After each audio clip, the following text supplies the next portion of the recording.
మీరు మీ బంధాన్ని మంచిగా ఉంచుకోవాలి అని అనుకుంటే ఎవరిది తప్పు ఎవరిది రైటు అన్న డిస్కషన్లోకి డిబేట్లోకి వెళ్ళొద్దు. తను మీ జీవితంలో ఉన్నప్పుడు మీరు ఎంత ఆనందంగా ఉన్నారో, ఎంత సంతోషంగా ఉన్నారో ఆ మధురానుభూతుల్ని, ఆ సంఘటనల్ని ఒక పేపర్ మీద రాసుకోండి. కనీసం ఒక 10 పేపర్ మీద రాసుకొని ఒక్కొక్క లైన్కి, ఒక్కొక్క విషయానికి తనకి థ్యాంక్ యూ చెప్పండి.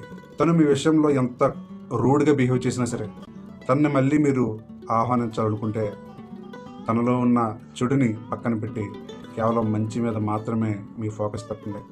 ఇలా రోజు కంటిన్యూ చేస్తూ ఉంటే ఒకానొక సందర్భంలో తన మీద మీకు ఎటువంటి కంప్లైంట్స్ లేని స్థాయికి చేరుకుంటారు. అప్పుడు మీకు ఒక ఐడియా రావచ్చు, లేదంటే తనే రియలైజ్ అయ్యి మీ దగ్గరికి రావచ్చు.